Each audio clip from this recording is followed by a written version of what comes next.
안녕하세요. 현인의 책방입니다. 제가 60대 초반이라서 아름다운 영상 넣기를 잘 못합니다. 제가 즐거움으로 시작을 했습니다. 날마다 좋은 날 되세요. 세계 민담 이야기 체코슬로바키아 편 돼지치기 왕자. 옛날에 용감하고 잘생긴 아들을 가진 왕이 있었습니다. 왕자는 자라자 인생 경험을 쌓기 위해서 바깥 세상으로 나가고 싶어 했습니다. 그래서 왕은 그에게 그렇게 하도록 허락하였습니다. 왕자는 수수한 옷차림을 하고 모험을 찾아 떠났습니다. 그러나 그가 아무리 두루 여행을 하고 다녀도 그에게 일을 시켜주는 사람은 아무도 없었습니다. 마침내 그는 외국 어느 나라의 궁전에 들어가 일자리를 부탁했습니다. 궁전에서는 왕자가 할 수 있는 일자리는 돼지치기밖에 없다고 말을 했습니다. 그는 그 일을 하겠다고 말하고 그날부터 돼지우리를 청소하며 돼지들을 돌보았습니다. 왕자가 하는 일은 지저분한 것이었지만 그는 몸단장을 깨끗이 하고 머리도 빗질을 잘 하였기 때문에 사람들은 그를 쳐다보면 즐거운 기분이 되곤 하였습니다. 어느 일요일 공주가 우연히 그 잘생긴 돼지치기를 보고서 세상에서 그처럼 잘생긴 청년은 처음이라고 생각하였습니다.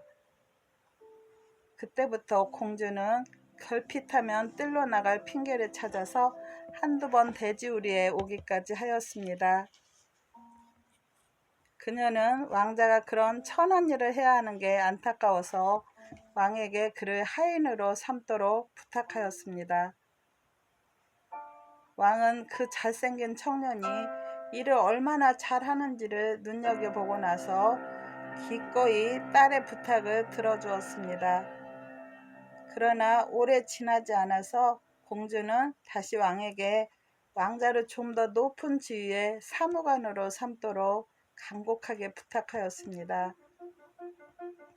왕자는 식사할 때 옆에서 시중드는 일보다 더 나은 일을 할 자격이 분명히 있었던 것입니다.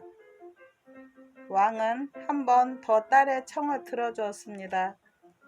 그리고 얼마 후 왕자가 지혜로우며 총명하다는 것이 밝혀졌습니다.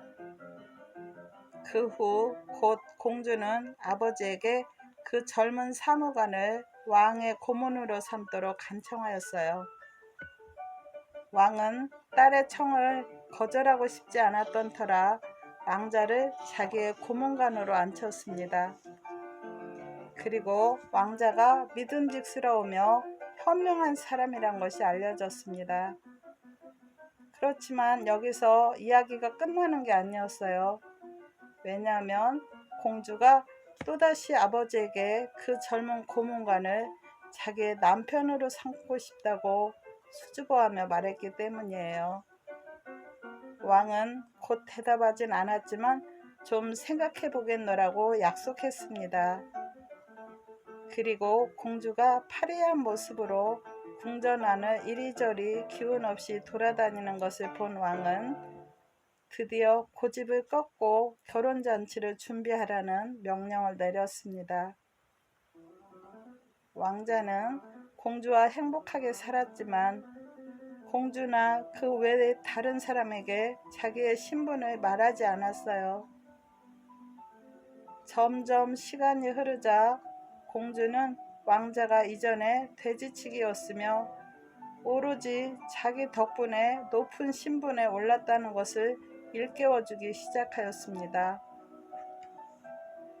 왕자는 화가 나서 자기 아내에게 겸손을 가르쳐 보려고 생각하였습니다. 그는 자기 나라의 접경지대에 울창한 숲이 있고 그 숲 근처 갈림길에 여관이 하나 있는 것을 생각해내었어요. 그래서 왕자는 그 여관 주인에게 자기와 아내가 아버지를 찾아가는 길에 그곳을 지나간다고 편지하였습니다. 또한 편지에 부탁하기를 30명의 사람을 고용하여 그들에게 돈을 충분히 주어서 자기와 아내에게 덤벼들어 물건과 옷들을 강탈해 가도록 시키라고 하였습니다. 곧 여관 주인으로부터 모든 게 준비되었다는 연락이 왔어요. 왕자는 아내에게 세상 구경을 하기 위해서 여행을 떠날 테니 제일 좋은 옷으로 입으라고 했습니다. 공주는 기쁜 마음으로 남편의 뜻에 따라 준비하였어요. 두 사람은 멋들어진 차림을 하였습니다. 공주는 가장 값비싼 보석을 몸에 감았습니다. 두 사람은 마차를 타고 떠났어요. 그들이 숲지대에 다다랐을 때 30명의 강도가 길 양쪽 덤불 속에서 튀어나왔습니다. 강도들은 마차를 둘러싸고 왕자와 공주가 가진 것을 모조리 빼앗았습니다. 그들은 왕자의 외투와 공주의 옷가지들을 전부 낚아채웠습니다. 공주에겐 속옷밖에 남겨주지 않았어요. 또 강도들은 마부도 멀리 쫓아버리고 마차와 말들도 훔쳐갔습니다. 그래서 왕자와 공주는 살아서 도망친 것만 해도 천만다행으로 생각할 지경이었습니다. 공주는 울고불고 했지만 왕자는 아무 말이 없었습니다. 두 사람이 어디로 가서 도움을 받을 수 있을지 의논하면서 숲을 빠져나가자 풀을 뜯어먹고 있는 소떼를 만났습니다. 왕자와 공주는 수치는 사람에게 자기들의 사정을 이야기하였어요. 그리고 왕자는 자기가 돌아다니면서 일거리를 구할 동안 자기의 아내를 맡아달라고 부탁을 하였습니다. 마침 소치는 사람은 젖자는 하녀가 필요하던 참이어서 그 일을 하겠다면 머물러 있어도 좋다고 하였습니다. 그러나 공주는 일에 익숙하지 않았고 소치는 사람은 공주에게 엄격하여서 자주 공주의 서투른 솜씨를 심하게 나무랐기 때문에 공주는 부끄러움을 느꼈습니다. 그녀는 아침부터 밤까지 힘든 일을 해야 했으며 하루 종일 먹는 음식이라고는 우유 한 대접과 맛없는 귀리 과자뿐이었어요. 게다가 귀리가루를 그녀가 손수 맷돌로 빻아야 했습니다. 석 달 동안 왕자는 자기 아버지의 궁전에서 때가 올 때까지 머물고 있었습니다. 그동안 공주는 소치는 사람 밑에서 일하였어요. 나이든 왕은 왕자가 돌아온 것을 기뻐하며 아들에게 그 나라를 물려주려고 하였습니다. 왕자는 아버지의 청을 받아들여 왕위에 올랐습니다. 그리고 그 두 사람은 공주를 다시 만나게 되는 것을 기념하기 위하여 두 번째 결혼잔치를 베풀 계획을 짰습니다. 모든 준비가 끝났을 때 그들은 공주에게 왕자가 궁전에서 마부의 일자리를 구하게 되었다고 알렸습니다.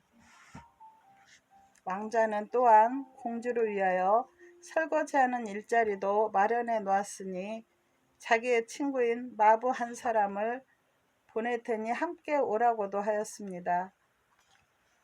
젊은 왕은 그 새로 오는 하녀가 도착하기 전에 모든 하인들에게 비밀을 지키도록 단단히 일러놓았습니다.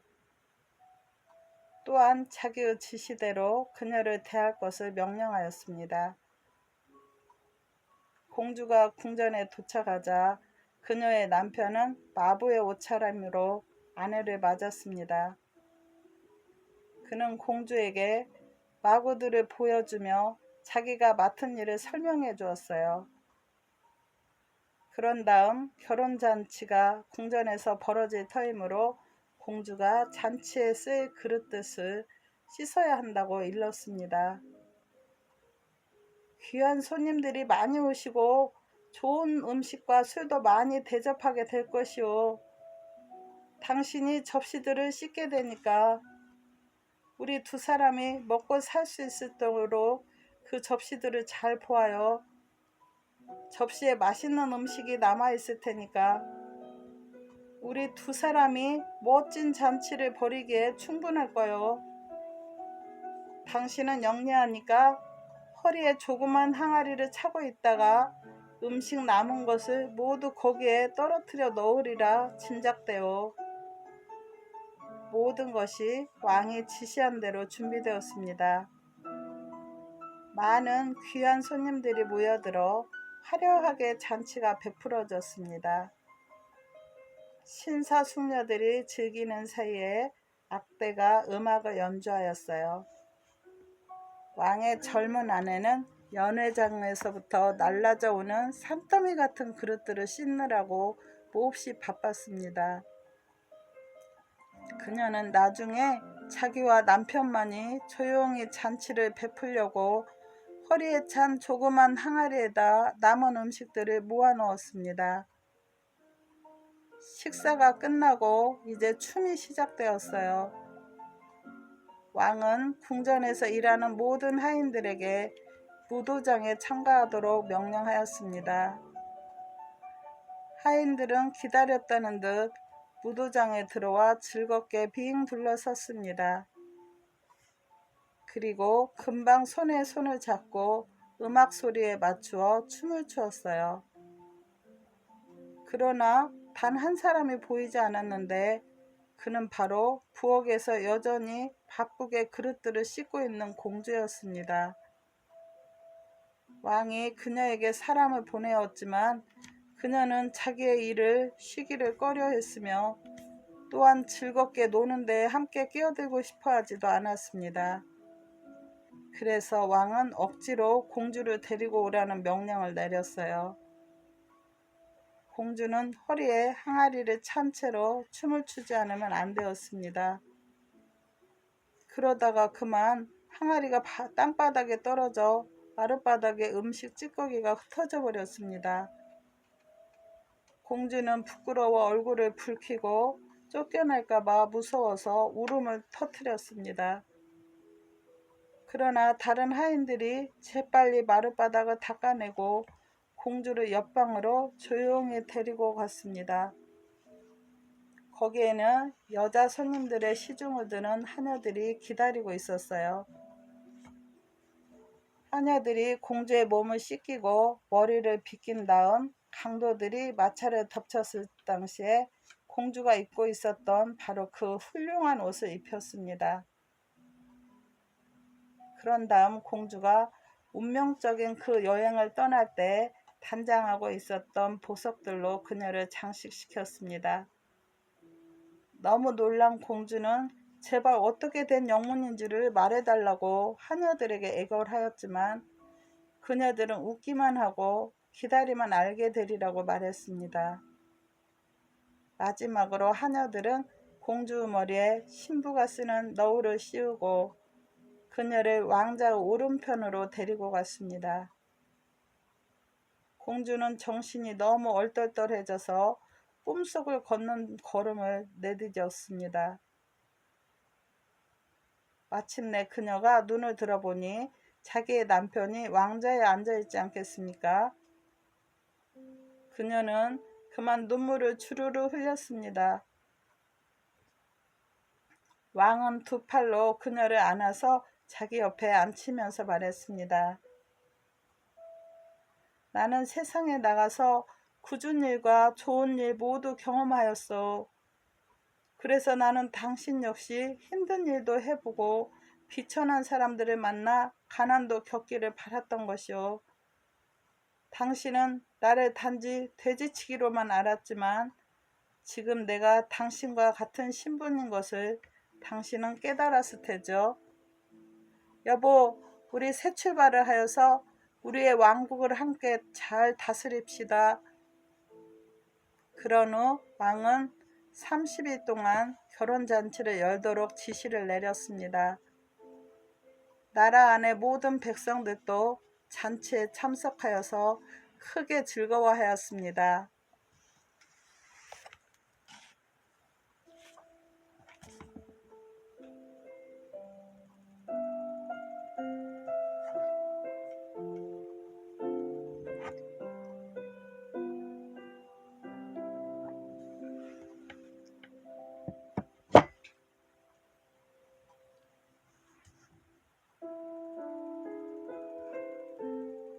고슴도치. 옛날 어느 마을에 아이가 없는 품팔이 부부가 살았습니다. 그와 아내는 열심히 일을 했지만 때때로 먹고 살기조차 어려울 때가 있었습니다. 그렇게도 가난했지만 그들은 자기들에게 아이가 없다는 것이 가장 슬펐습니다. 어느 날 저녁 두 사람이 오두막집 안에 앉아 있을 때 아내가 한숨을 쉬며 말했습니다. 아, 우리는 어쩜 이렇게도 쓸쓸하담? 아이고, 우리에게 엄마 아빠라고 불러줄 고슴도치라도 있다면 한결 우리 생활에 생기가 돌 텐데.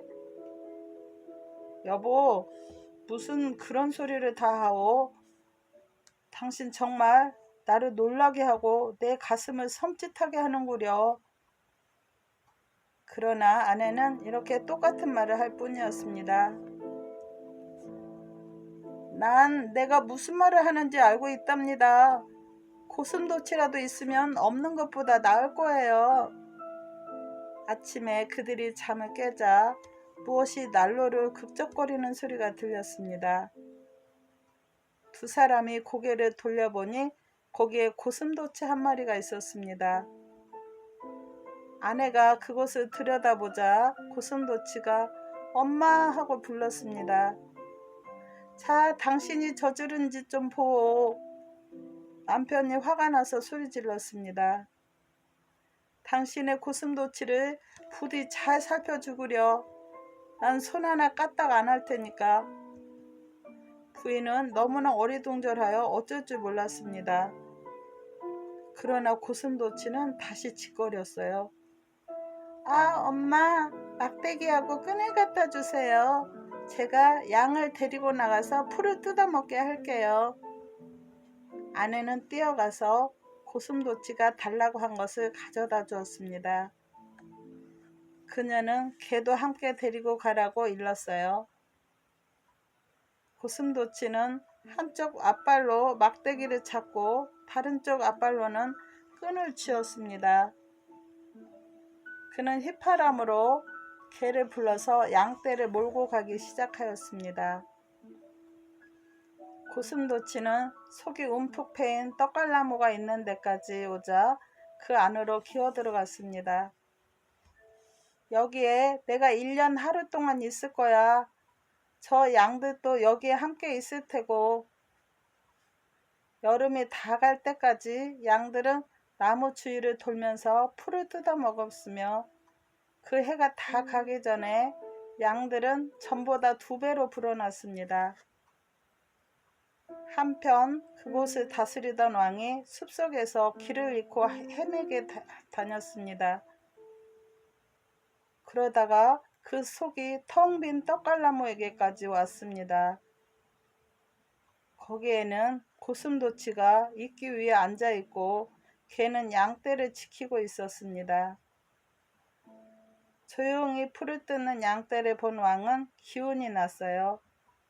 그래서 하인에게 우리의 고생이 끝나게 됐군. 저기에 양떼와 개가 있으니 틀림없이 양치기도 있겠지.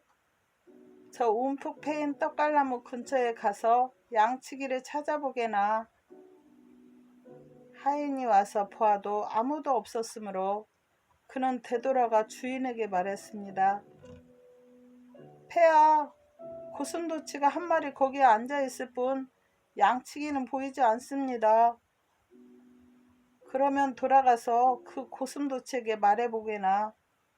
왕이 빙긋 웃으며 말했습니다. 어쩌면 우리에게 숲을 벗어날 길을 가르쳐 줄지 모르니까. 그래서 하인이 고슴도치에게 다가갔습니다. 우린 길을 잃었어요. 숲을 빠져나갈 길을 가르쳐 주겠어요? 그렇게 하죠. 고슴도치가 대답했어요. 하지만 공짜로는 안 돼요. 하인은 고슴도치가 사람의 목소리로 말하리라고는 상상조차 못했어요. 놀라움을 겨우 가라앉힌 하인이 말했습니다. 무엇을 바라나요? 그건 당신의 주인과 의논할 일이요. 고슴도치가 점잖게 말했습니다. 주인께 가서 내가 말한 것을 전해보시오. 그래서 하인이 왕에게 뛰어가서 흥분한 목소리로 더듬더듬 그 말을 전했습니다. 그 고슴도치는 말을 할 수 있을 뿐만 아니라 왕에게 직접 자기가 요구하는 말을 알려주겠다고 한다고 전했어요.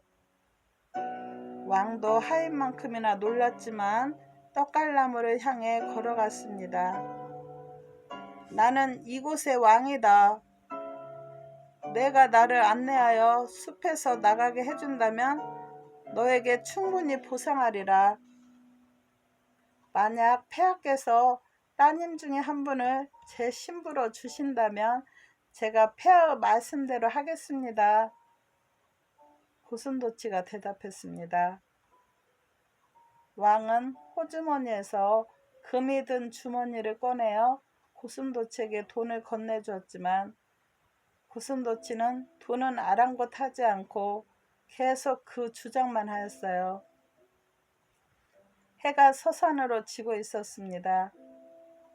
왕은 고슴도치의 요구를 들어주지 않으면 해가 있을 동안에 결코 숲에서 빠져나가지 못하리라는 것을 깨달았어요. 좋아, 드디어 왕이 말했어요. 너의 소망을 들어줄 것을 나의 명예를 걸고 약속한다. 이렇게 말하면서 왕은 손가락에서 반지를 빼내어 고슴도치에게 내밀었습니다. 이 반지를 가져라. 그것을 갖고 오면 고초병들이 궁전에 들여보내줄 것이다. 고슴도치는 반지를 끈에다 꿰어 제 목에다 걸었습니다.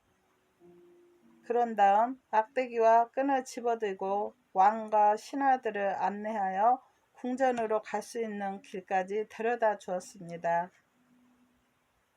제게 한 약속 잊지 마십시오. 지금부터 1년 하루 뒤에 찾아뵙고 제 신부를 달라고 할 것입니다. 왕과 헤어질 때 고슴도치가 왕에게 한 번 더 다짐을 했습니다. 고슴도치는 속이 빈 떡갈나무로 돌아와서 개를 불러 양들을 모으게 하였어요. 양들이 모이자 숫자를 잘 헤아려 보고 한 마리도 빠지지 않았다는 것을 확인하고는 그들을 몰아 마을로 데리고 왔습니다. 고슴도치가 양떼를 데리고 오자 남편은 오두막집에서 달려나와 많은 양 무리가 어디에서 온 것인지 바라보았습니다. 그는 자기의 양들을 다시 보리라는 희망을 버린 지 오래였어요. 그리고 아내에게는 아들을 갖고 싶어한 벌로 자기의 양떼가 없어졌다고 말했던 것입니다. 지금 그는 자기 눈을 믿을 수가 없었어요. 남편은 고슴도치에게 뛰어가서 확인했습니다. 막대기, 끈, 그리고 개가 틀림없이 예전의 것들이었어요.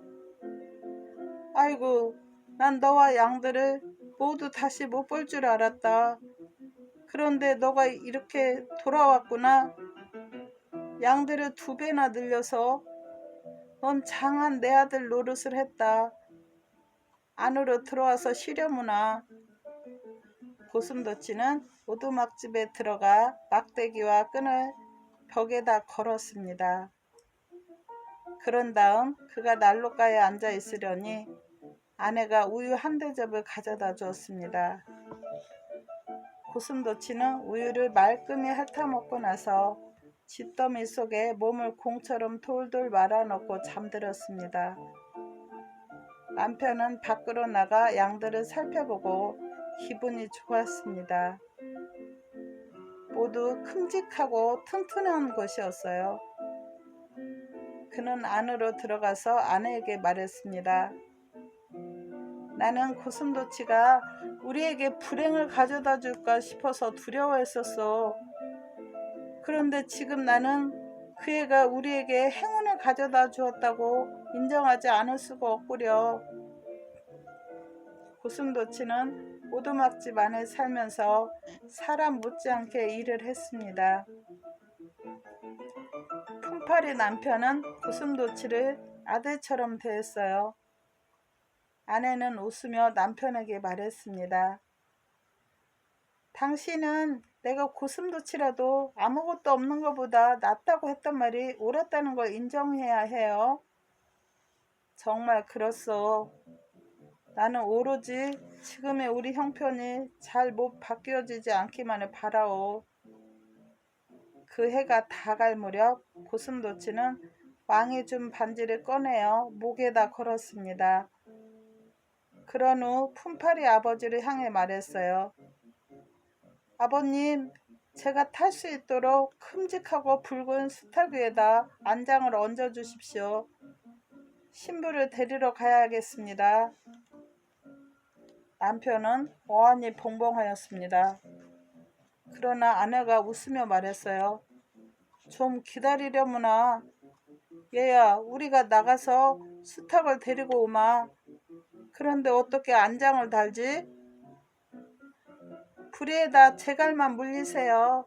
전 안장 없이도 아주 잘 탈 테니까요. 그래서 부부는 커다란 수탉을 붙들어 왔습니다. 부인이 수탉 등에다가 고슴도치를 올려놓고 남편은 가느다란 가죽끈을 달개 부리에다 메었습니다.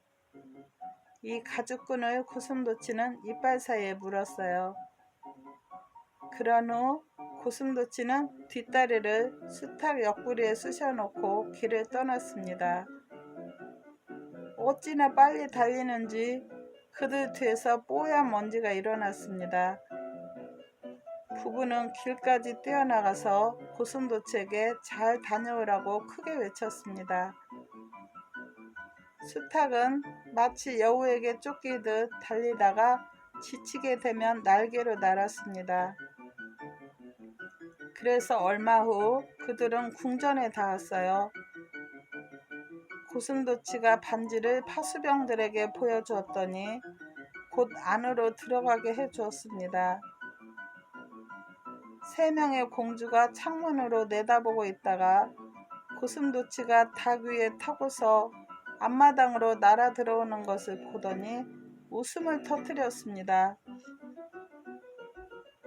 그러나 왕은 깜짝 놀라며 고슴도치를 자기 방으로 들여보내라는 명령을 내렸습니다.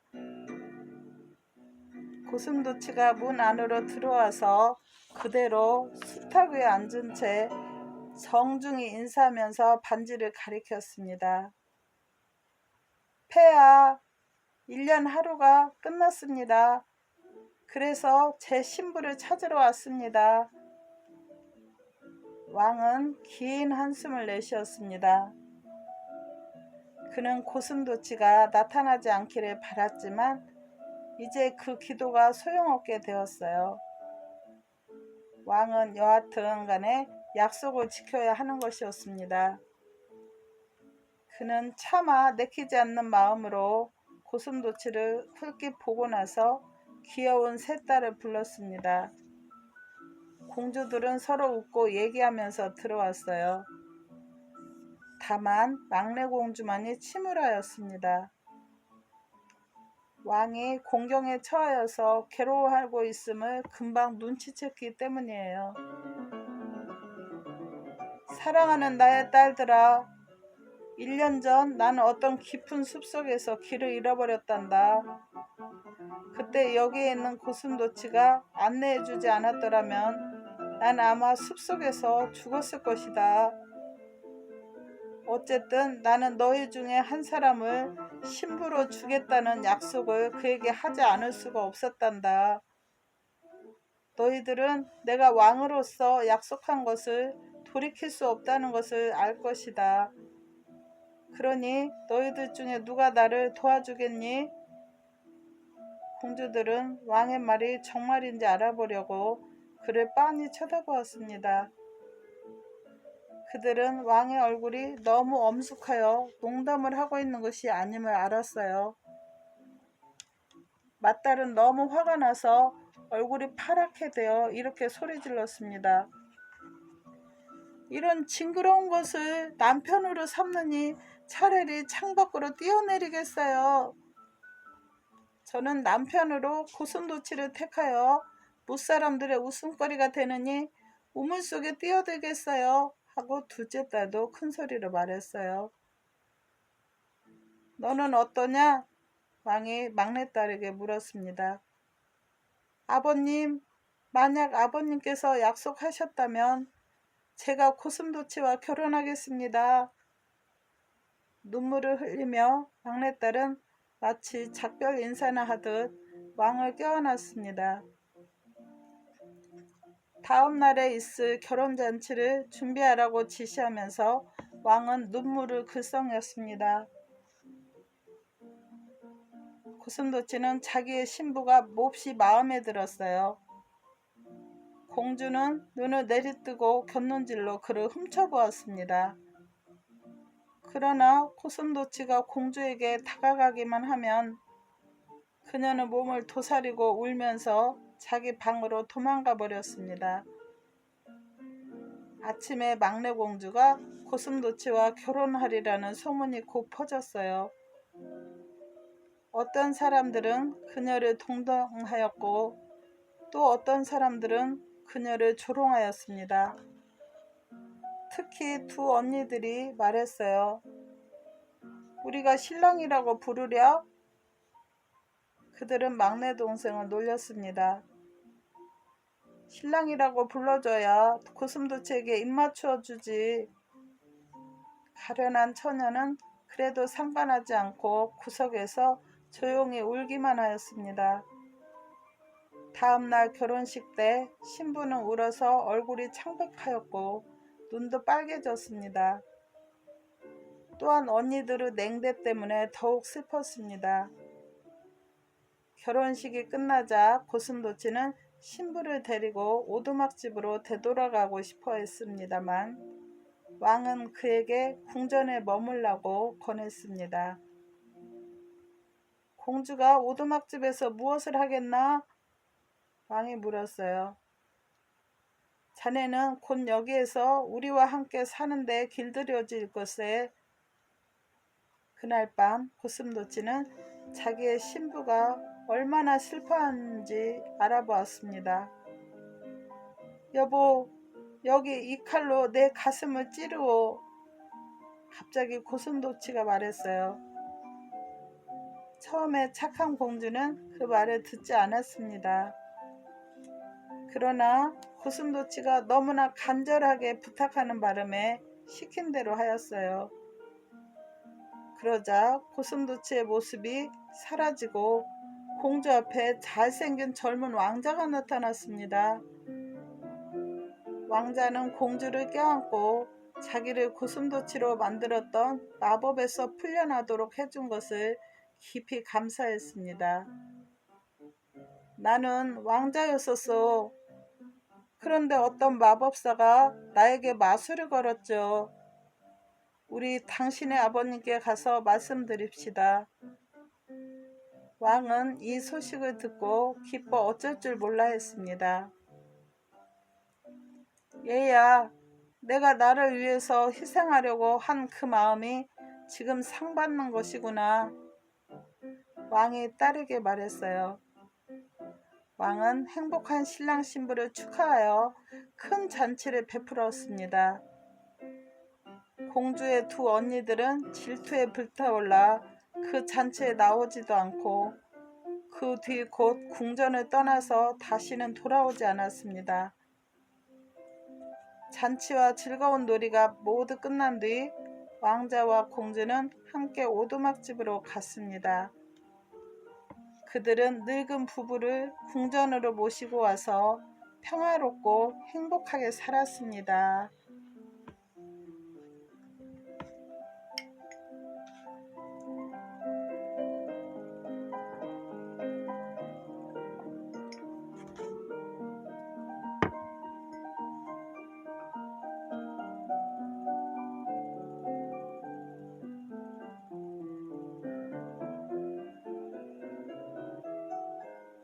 삶은 달걀 8개의 이야기.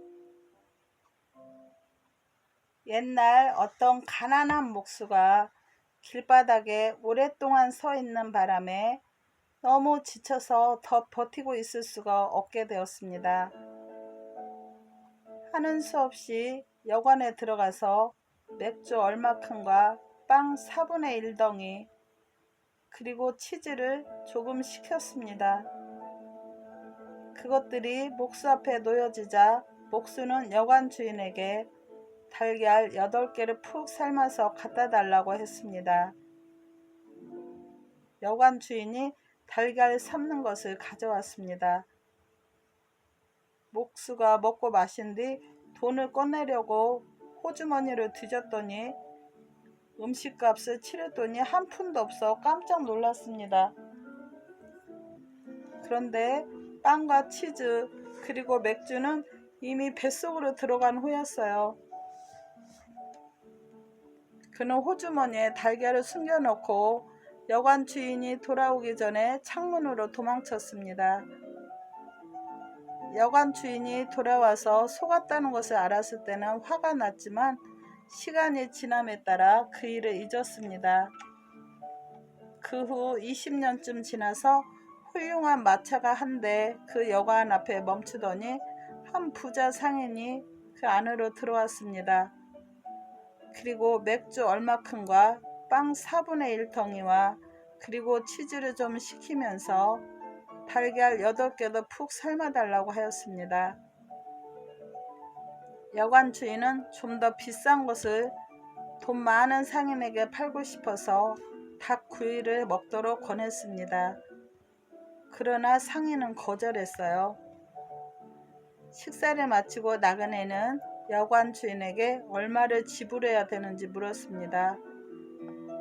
12펜스입니다, 나리 하고 여관 주인이 말하자 상인은 빙긋 웃으면서 금화 5입을 주었습니다. 아닙니다, 나리. 음식값은 12펜스밖에 되지 않았습니다. 그 이상은 받을 수 없어요. 여관 주인은 거듭 거절하였어요.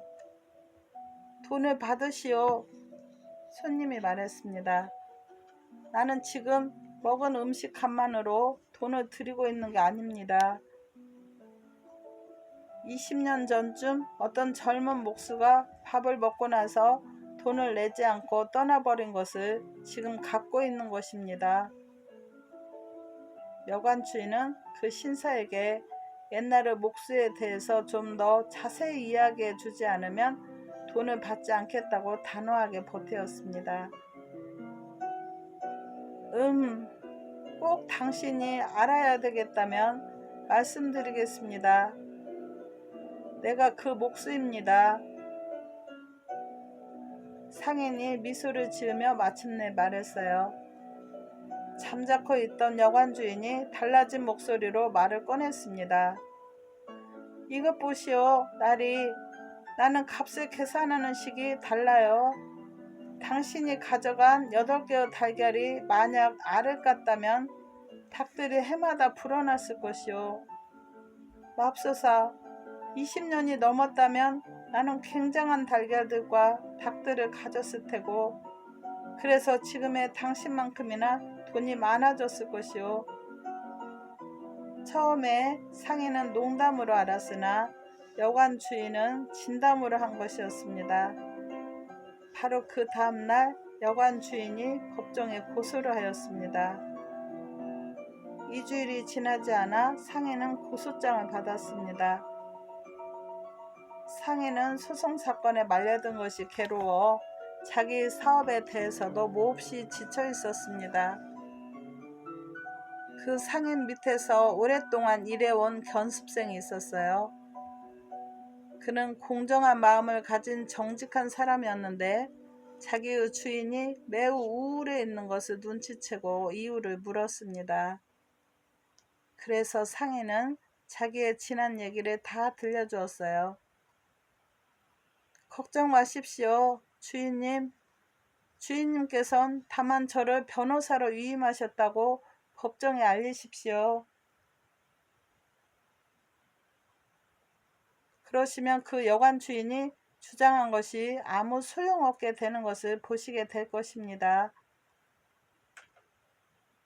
상인은 자기의 견습생을 믿고 있었으므로 그의 말에 기운을 놨습니다. 그래서 자기 변호인의 이름을 판사에게 보내었습니다. 며칠 후 신문하는 날 상인은 시간에 맞게 도착하였어요.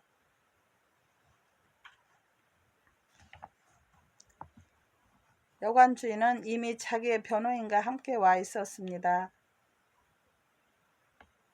그런데 상인의 견습생의 모습은 전혀 보이지 않았습니다.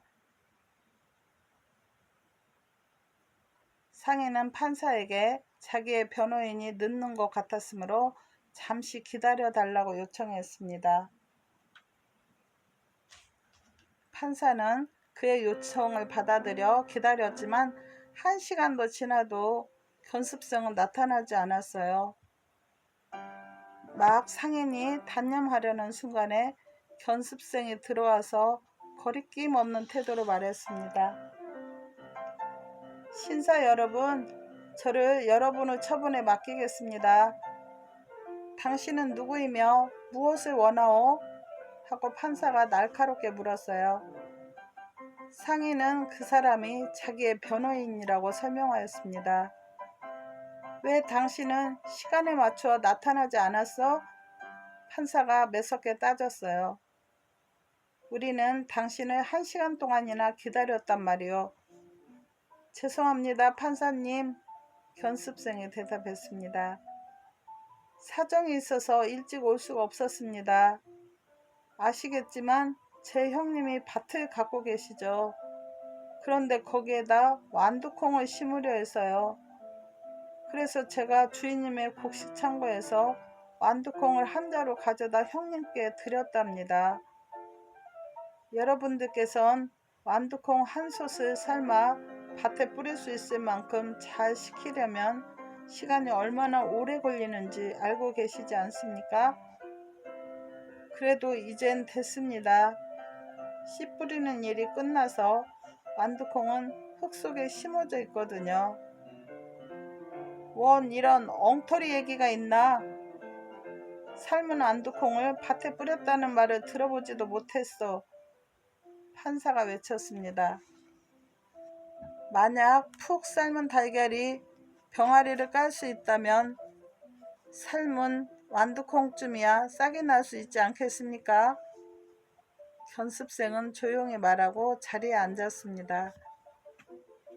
판사가 여관 주인을 한쪽으로 데리고 가서 잠깐 낮은 목소리로 말을 하였습니다. 그러자 여관 주인과 그의 변호인은 재판을 기다리지도 않고 급히 나가버렸습니다. 신문이 끝나고 소송 사건은 상인이 이긴 것으로 막이 내려졌습니다. 상인은 지혜로운 견습생에게 고마워했습니다. 감사합니다. 사랑합니다. 항상 건강하시고 즐거운 날들 되세요. 구독과 좋아요는 격려가 됩니다.